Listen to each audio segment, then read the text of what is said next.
되고 내 안에 새긴 넘고난 주님의 손수 표대를 향하여 하나님의 부르심 받아 즐거이 전진하네.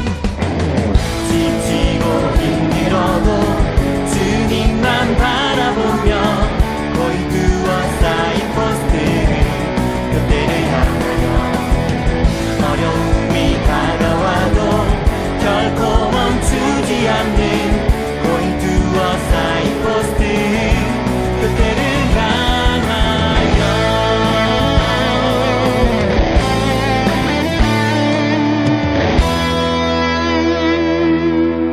지치고 힘들어도 주님만 바라보며 고이 두어 쌓인 포스트 표대를 향하여 어려움이 다가와도 결코 멈추지 않는 고이 두어 쌓인 포스트 표대를 향하여 지치고 힘들어도 주님만 바라보며 고이 두어 쌓인 포스트 표대를 향하여 어려움이 다가와도 결코 멈추지 않는 고이 두어 쌓인 포스트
아버지 감사합니다.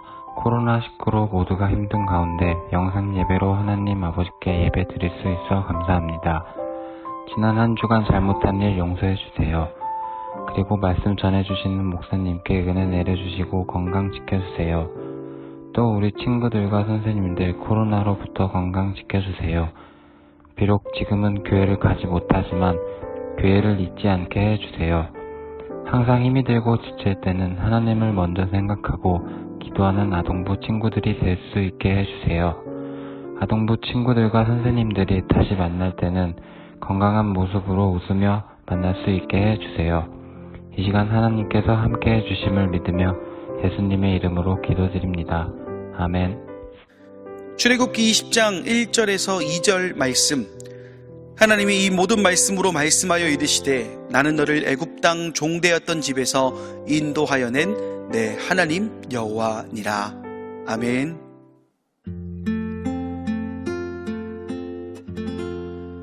내가 너를 빚었단다.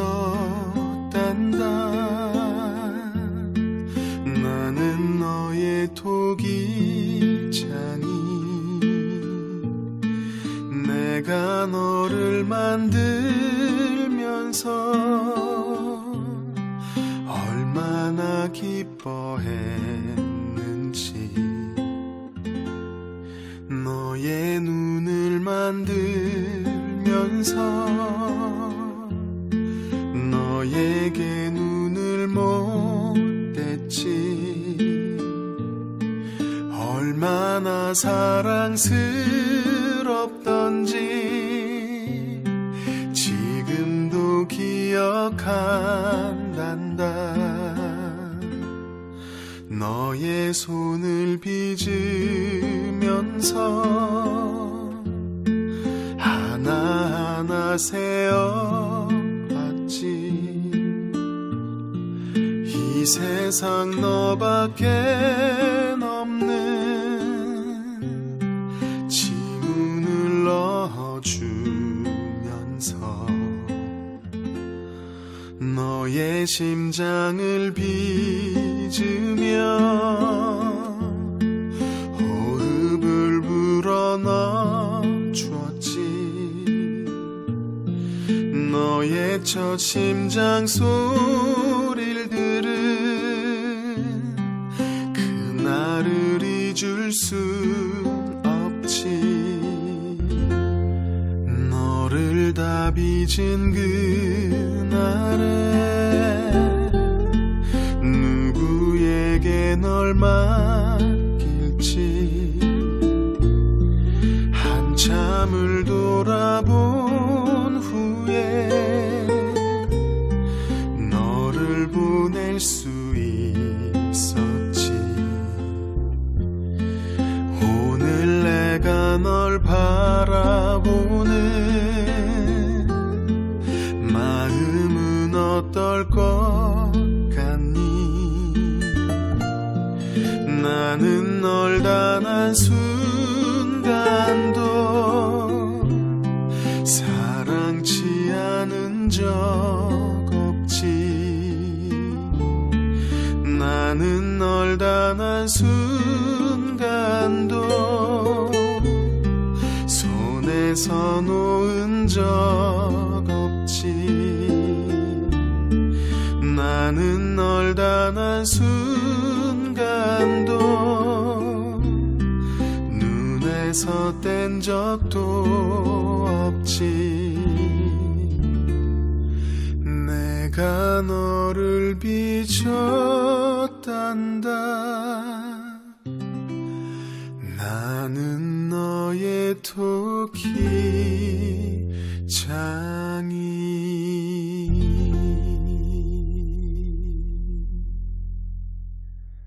사랑하는 여러분, 우리는 지난주부터 십계명이 무엇인지에 대해서 나누고 있어요. 혹시 지난주 말씀이 기억 안 나는 친구들이 있다면 이 영상의 댓글에 고정 댓글로 있는 십계명 1과 3줄 요약을 꼭 읽어주길 바랍니다.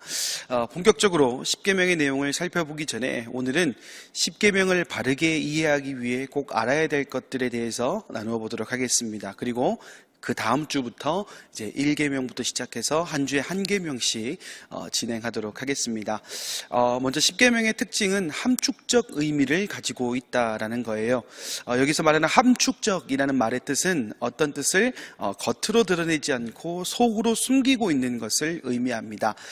예를 들어 눈이 우리가 내리는 눈이지만 눈이 가지고 있는 차가운 성격을 표현하기 위해서는 눈 같은 마음 이렇게 말하는 것을 볼 수가 있거든요. 그렇다는 것은 이 10계명 또한 10계명이 가지고 있는 짧은 문장 속에 담겨져 있는 뜻이 있다라는 것이 이 함축적이라는 의미인데, 이 함축적 의미가 결코 짧은 의미가 아니라라는 것입니다. 그리고 간혹 가다가 이런 질문을 하는 사람들이 있어요. 목사님, 10계명을 지켜야 구원을 받나요? 10계명을 안 지키면 지옥에 가나요? 라고 질문하는 사람들이 있습니다. 그런데 우리가 먼저 기억해야 할 것은 구원과 지옥의 문제는 단순히 10계명을 지키느냐 그렇지 않느냐를 완전히 넘어서는 부분이라는 것입니다. 왜 그럴까요? 우리 지난주 말씀에서 배웠던 거 아마 우리 친구들 기억할 겁니다. 하나님께서 10계명을 주신 이유가 뭐라고 했죠? 하나님을 기억하게 하기 위해서. 애굽의 종되었던 이스라엘 백성들을 구원해 주신 분이 하나님이라는 사실을 기억하게 하기 위해서 주신 것이 10계명이라고 했잖아요. 기억한다는 것은 곧 감사해야 한다는 의미를 가지고 있습니다. 다시 말해서 구원해 주신 하나님과의 온전한 관계를 유지하기 위해 10계명을 주셨다라는 거예요. 하지만 실제로는 그 관계를 유지하는 방법이 10가지가 된다는 거예요. 만약에 이 10가지를 모르고 살아간다면, 이 10가지를 지키지 않고 살아간다면 아마 하나님과의 관계가 멀어지는 것은 물론이고 결과적으로는 관계가 멀어짐을 통해 하나님의 그 구원 계획에서 제외될 가능성도 충분하다는 것을 의미합니다. 그렇기 때문에 단순히 10계명만을 지켜야 구원을 받는다, 지옥에 가지 않는다라고 말할 수 없다라는 것이죠. 그래서 10계명은 구원받기 위한 수단이 아니라 이미 구원받은 사람이 이 세상을 살아갈 때에 지켜야 될 법, 이 세상을 살아가는 하나님의 백성들이 꼭 지켜야 될 것이라는 것이죠. 우리가 대한민국의 국민으로 대한민국이 지정한 법을 지키듯이 하나님 나라의 백성으로 하나님이 지정한 법을 지키며 살아가야 된다는 것을 의미하는 것이 바로 이 10계명이라는 겁니다. 이와 더불어 10계명이 가지고 있는 기능들이 있어요. 첫 번째로 죄를 억제하는 기능이 있답니다. 여기서 우리가 생각해 볼 것은 법이 있다고 해서 죄가 발생하지 않을까요?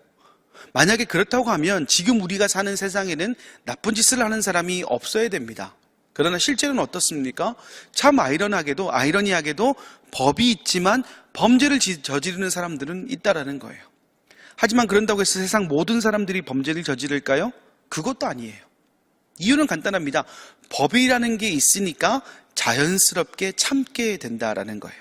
마찬가지로 하나님의 백성으로 살아가기 위한 최소한의 법칙이 있다는 것은 곧 그렇게 살기 위해 노력을 하게 한다는 것이며 바로 이것이 죄를 억제하는 기능이라는 겁니다. 다시 말해서 내가 아무것도 그런 법이 없는 상황에서는 내가 이것을 꼭 지켜야 될까 말아야 될까 이런 고민을 하게 되지만 법이 딱 됐을 때부터는 내가 이걸 지켜야 되겠구나 한 번쯤은 생각할 수 있게 하기 때문에 죄를 억제하는 기능을 가지고 있다는 거예요.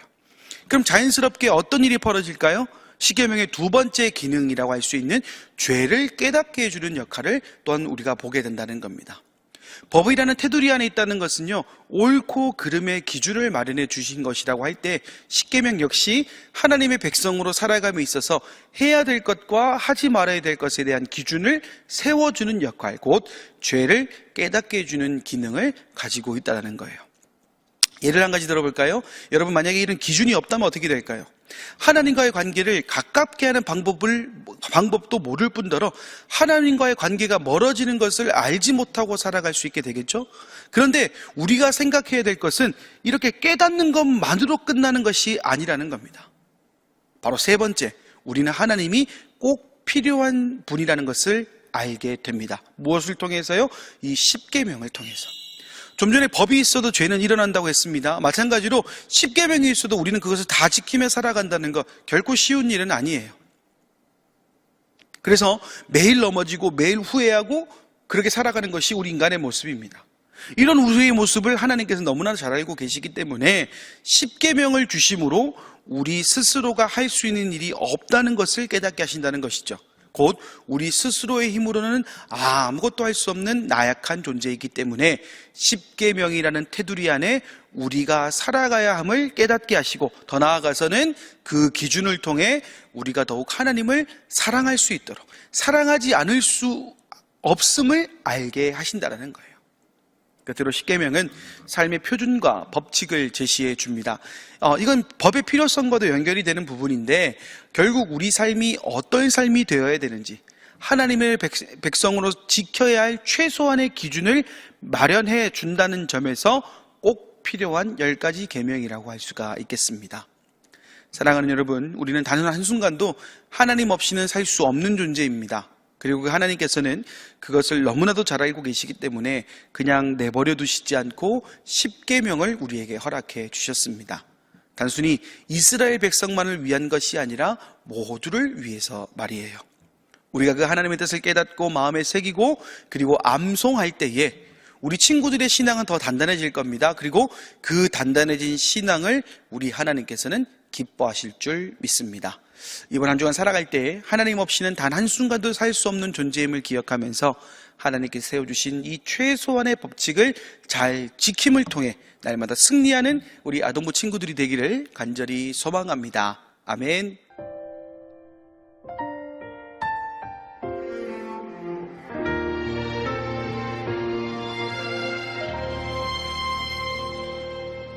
나는 하나님을 예배하는 예배자입니다.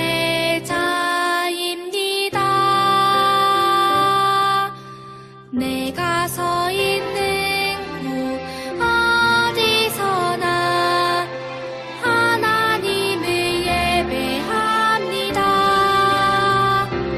내 영혼 거룩한 은혜를 향하여 내 마음 완전한 하나님 향하여 이곳에서 바로 이 시간 하나님을 예배합니다.